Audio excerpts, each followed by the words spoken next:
চাওক মেঘালয় যি আসলে হিংসাত্মক ঘটনা সংঘটিত হৈছিলে হিংসাত্মক ঘটনা অসমত পাৰচৈকিয়া হোৱা পৰিলক্ষিত হৈছে আৰু যিহেতু বিভিন্ন দল সংগঠন তথা যিসমূহ লোক আছে তেওঁলোকে ইতিমধ্যে প্ৰতিবাদ কৰা পৰিলক্ষিত হৈছে আৰু ইতিমধ্যে যোৰাবাটৰ দৃশ্যসমূহ দেখুৱাই থকা হৈছে আৰু যোৰাবাটতো যিসকল চালকসকল আছে চালকসকলে প্ৰতিবাদ কৰিছে। মই বৰ্তমান উপস্থিত আছো মহানগৰী বেতকুচিত যি আই অ' চি এলৰ সন্মুখত।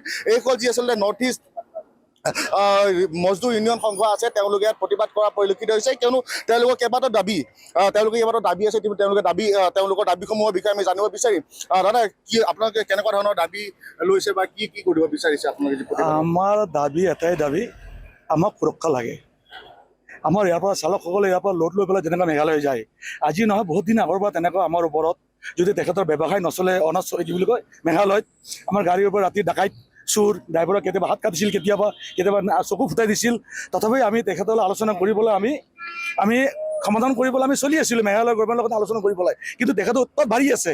যিহেতু আমাৰ অসমৰ পৰা যিকোনো খাদ্য সামগ্ৰী তেল যোগান গেছ যিমান আমাৰ অসমত যায় তাৰ ওপৰতে ইহঁতে আমি ইয়াৰ পৰা যোৱাৰ পাছত তেখেতে আমি যোনটো ইয়াৰ পৰা আমাৰ টুৰিষ্ট যায়, যেনেকৈ ইয়াৰ পৰা টুৰিষ্ট নগ'লেহেঁতেন তেতিয়াহ'লে আমাৰ মেঘালয় ভালদৰে চলিব নোৱাৰে। যেনেকৈ আমি তেল নিদিওঁ আমাৰ মেঘালয় চৰকাৰ গাড়ী বন্ধ হৈ থাকিব, আমি গেছ নিদিওঁ প্ৰত্যেক ঘৰত আপোনাৰ চোলা বন্ধ হৈ থাকিব, যেতিয়া চাউল আপোনাৰ নপঠাওঁ তেতিয়া গোটেই মেঘালয় ভোকা থাকিব। তথাপি ইহঁতে বুজি নাপায় যে ইহঁতৰ উৎপাত আমাৰ মানে কি ভাবিছে ইহঁতে গম নাপায়। ইহঁতে আমাৰ মানুহৰ ওপৰত অত্যাচাৰ কৰি আছে, এই অত্যাচাৰ বন্ধ কৰক।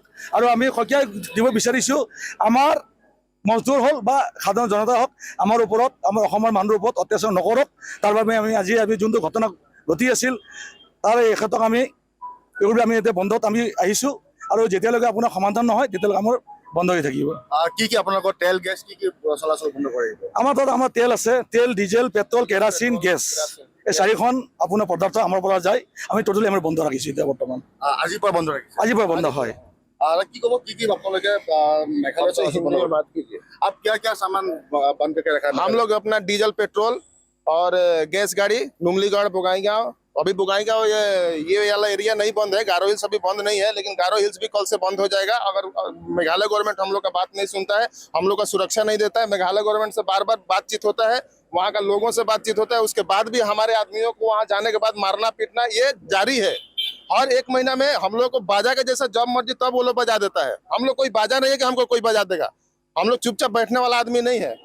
वो लोग जो परसों रात में जो 19 तारीख का रात में जो घटना हुआ बहुत दुखद घटना है। वहां में छोटे छोटे बच्चों को जो मारा केसीओ पार्टी वाला, ये केसीओ पार्टी वाला का ही उस दिन प्रोटेस्ट था। उसका सरकार से कुछ डिमांड था, कोई भी डिमांड हो सरकार से, वो सरकार से बात करे, हमारे आम पब्लिक को क्यों नुकसान करेगा। उस दिन जो नुकसान किया हमारे आम पब्लिक को, ये बहुत दुखद घटना है, वो नहीं होना चाहिए, आगे नहीं होना चाहिए। हमारे जितने भी भाई लोग हैं, जितने भी चालक हैं, उनका सुरक्षा का गारंटी ले ये मेघालय सरकार, तो अब हम लोग इस पर बात विचार करेगा, अन्यथा इसके ऊपर हम लोग बात विचार करने वाला नहीं है, हम लोग जाने वाला भी नहीं।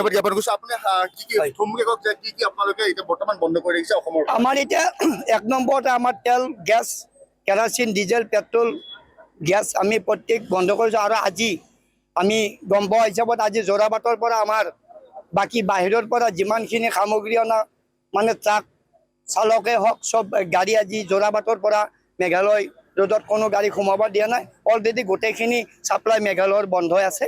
আজি আমি চাই লওঁ, যদি কিবা সমস্যা সমাধানৰ ফালে আহে তেতিয়াহ'লে আমি বেলেগ ব্যৱস্থা কালিৰ পৰা ল'ম। নিশ্চয়কৈ দেখিবলৈ সেইসকল সন্থা যিসকল নৰ্থ ইষ্ট মজদুৰ ইউনিয়ন সংঘ ইতিমধ্যে তেওঁলোকে ঘোষণা কৰিছে যে অসমৰ বিভিন্ন প্ৰান্তৰ পৰা যিসমূহ আচলতে মেঘালয়লৈ সাৰুৱা তেল তথা গেছসমূহ যায়, কিন্তু তেওঁলোকে গাড়ীখনৰ যি চলাচল বন্ধ কৰি দিয়া হৈছে, অনিৰ্দিষ্ট কাললৈকে বন্ধ কৰি দিছে। যদিহে দুয়োখন চৰকাৰৰ মাজত বুজাবুজি বা আলোচনাৰ মাজত যদি সমস্যা সমাধান নহয় তেতিয়াহ'লে অনিৰ্দিষ্ট কাললৈকে বন্ধ থাকিব এইসমূহ সাৰুৱা তেলৰ সামগ্ৰী।